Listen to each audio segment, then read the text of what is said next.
ci l'actualité bés bu nekk alors laas daal dinay fësal ci xëtam bu njëkk rek ndaje bi nga xamante ne rek waaye Benno Bokk Yaakaar amaloon nañ ko démb ci seen siège bi nekk foofee ca Mermoz daal di àddu rek ci fukki at ak ñaar li nga xamante ne rek moom président Macky Sall daal dina koy def ci bopp réew mi ak toutes les réalisations yi nga xamante ne moom président Macky Sall daal dina koy amal jàllale ko ci yoonu yokkute liggéey Sénégal ba ci li nga xamante ne rek mooy plan Sénégal émergent ñoom ñëpp rek mu mel ne rek dañuy tontu Ousmane Sonko ginnaaw bi nga xamante ne rek waxoon na dañoo fekk dëkk bi en état de ruine donc li ni mel ki nga xamante ne mooy Sidiki Kaba ak ki nga xamante ne mooy maître Oumar Youm bi coordonné bi les livres un document de 200 pages daal dinañ ci donc daal di àddu ngeen mën ko fekk ci xëtu juróom bu yëglekaay bi la di L'As Quotidien ci yëglekaay bi itam daal dinañ desandi rek ci Bassirou Diomaye Diakhar Faye sur la migration irrégulière notre pays continuera de lutter donc moom jiitu réew mi Bassirou Diomaye Diakhar Faye daal dinay ñëw rek ci li nga xamante ne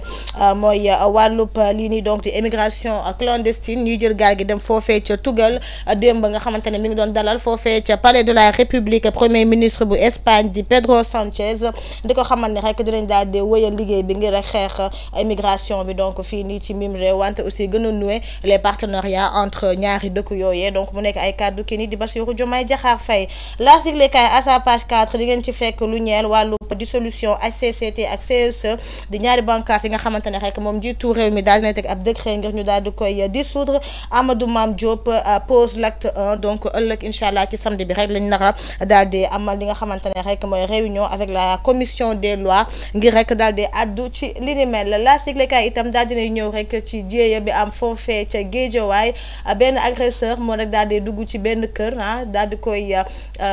tirer li nga xamante ne mooy pistolet borom kër gi apparemment donc c'est un homme d'affaires ba moom mi lay jamono jëlee yóbbu nañ ko ci hôpital Idrissa Pouye bu feene donc nekk Grand Yoff mu nekk lu doy wax loo xamante ne aussi en détail di ngeen ko fekk à la page 2 de L'As Quotidien wante itam foofee ca Podor beneen jiyee moo fa daal dee am benn xale bu góor rek ay atam toll ci fukk ak juróom la benn xaritam daal dee faat bakkanam ginnaaw rek itam bi nga xamante ne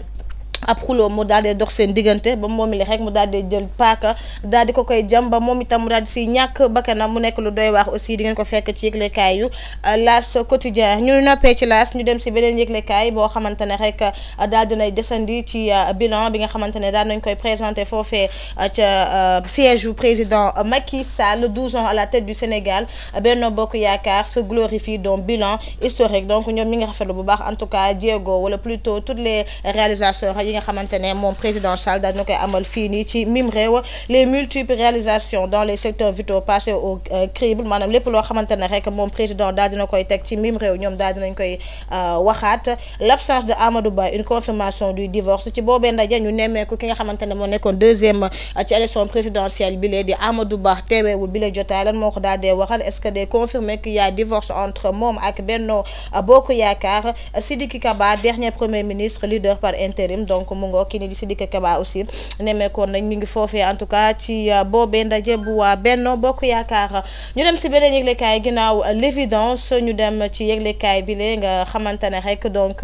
jibi ginnaaw l'évidence ñu dem si beneen yëglekaay di lii quotidien mu ngoo daal dina desandi ci bilan président Macky Sall 12 années du président à la tête du pays ont redessiné le visage de notre pays tontu nañ ki nga xamante ne aussi mooy Ousmane Sonko il ne devait y avoir aucune honte à constater que les fondations sont solides la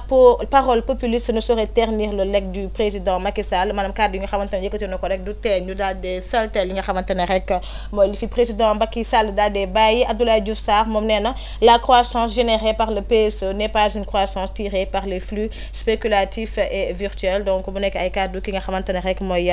Abdoulaye Diouf Sarr nekk jëriñ bu yoroon wàllub wér-gu-yaram fii nii donc ci mim réew dissolution de l'Assemblée nationale tamit leen ko ci daal di fekk le conseil constitutionnel donne son feu vert à Diomaye Faye donc mel ne waa conseil constitutionnel daal dinañ d'accord ak kii di Diomaye Faye ci mbëbëtam rek ngir daal di suuxal pencum ndaw réew mi donc dinañ ko fekk ci yëglekaay bi la di lii quotidien ñu ñëw ci le quotidien yëglekaay Madiambal Diagne daal dina desandi rek ci procédure dissolution du HCCT et du CSE l'Assemblée reprend ses pouvoirs mu ngoo comme ni ko las waxee rek commission des lois bi daal dina leen convoqué naka ëllëg incha allah ngir ñu daal di addu ci li ni mel ñëw nañ ci tuerie ba fa Bayotte Ampoy Bodian libre René Bassène reste en prison alors donc ki ni di Ampoy Bodian moom mi lee daal dinañ koy wanaat jant bi wante René Bassène moom ba tey rek mi ngi ci kaso wi lee di ngeen ko fekk ci yëglekaay bi la à la page 4 tribune di yëglekaay groupe des médias desandi na rek ci li nga xamante ne mooy faat bakkan yu bëri yi nga xamante ne jamono jile ñu ngi koy nemmeeku fii nii ci mim réew. La série macabre continue, danger en permanence ci diggante lundi ak jeudi rek am na lu tollook ñeenti doomu aadama yu si ñàkk seen bakkan par agression benn jigéen boo xamante ne fekk dañ ko si mu ñàkk bakkanam foofee ca canal bi nekk ca Bargny ñëw nañ ca Grand Yoff ki nga xamante ne moo bëggoon sauver ab soxna agresseur yi ba moom mi leen ñu daal di koy dóor ab bal ba mu ñàkk ci bakkanam. Mlelou 18 ans a été poignardé mortellement par son oncle li ni mel tamit ci semaine bi la daal di am un homme encagoulé a fait éruption dans une maison et ouvre le feu comme Nicolas Tiglekaay waxee rek à sa page 2 ñëw nañ ci dissolution du HCCT ak du CSE le processus lancé le président Diomaye obtient le feu vert du conseil constitutionnel donc mu mel ni rek moom président Diomaye am na feu vert u conseil constitutionnel ci lu ñaar rek suuxal ñaari bànqaas yooyu di CSE ak HCCT. Moustapha Diaw membre du bureau politique du parti socialiste nous devons cesser de fonctionner comme un parti état le PS n'a pas besoin d'hommes ou de femmes fortes donc mu nekk ay kàddu Moustapha Diaw bokk ci membre bureau politique bu PS du parti socialiste. Les Échos yëglekaay ñëw na ci lu ñeel pour détrousser un convoyeur de fonds un gangster le suit jusque dans sa chambre et tire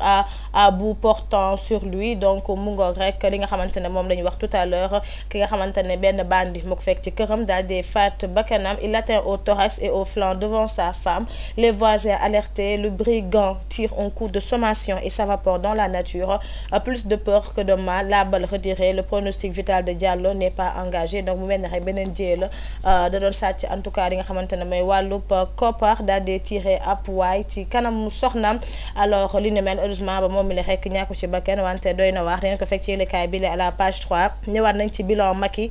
diggante 2012 en 2024 source a ñëw ci li nga xamante ne rek mooy l'accident bi am foofee ca parc Lambaye ñaari bus ñoo doon daal di njëkkante rek ba li ni mel daal di indi jéeya ndaxte ñaari ndaw daal nañ si ñàkk seen bakkan alors le double drame pardon a eu lieu au parc Lambaye comme ni ko waxee tout à l'heure ñaari chauffeur ñu doon njëkkante rek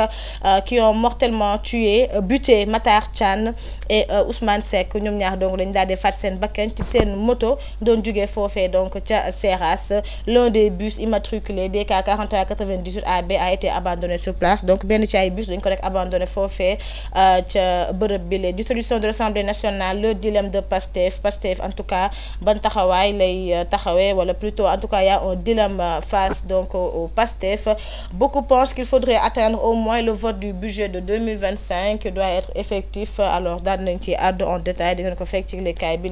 à sa page 6 l'observateur daal dinay àddu rek ci coppite yi nga xamante ne moom Bassirou Diomaye Faye daal dina koy def ci police nationale bi moo xam wàllub DIC sûreté urbaine division de la cybercriminalité ñoom ñëpp daal dinañ changer ñi nga xamante ne ñooy seen ay njiit ci biir l'observateur aussi daal dinañ àddu rek ci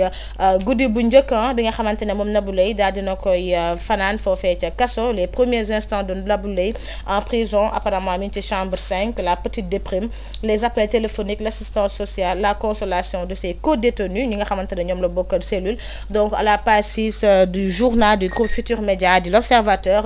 da ngeen ko si daal di fekk ñu ndax keppee ak record ñëw na ci Ligue 1 France Lyon Strasbourg tey la ñu daal di fas yéene jouer tey ci àjjuma jile ba 18h45 jotee ñaxate pour se reprendre Diarra veut enchaîner mu ngoog lu ñeel wàllub li ni donc de Ligue des champions tirage au sort Lamine Camara retrouve le Barça ñëw nañ ci CAN 2025 liste des Lions bi tamit tey ci àjjuma ji rek nag naka daal di fësal kii nii di suñu entraîneur bi la di Aliou Cissé Sadio et Jacob de retour première Malick Diouf Liga tenus en échec à Las Palmas Mbappé et le Real ce n'est toujours pas ça donc bu mel ni Mbappé ak Real seen diggante ba tey en tout cas tax koo neex noonu bu ñu sukkandikoo rek ci yëglekaay bi di le record mu ngoog li ni mel moo gën a fës ci l'actualité tey ci àjjuma jile ñu dem régie après ñu ñëwaat rek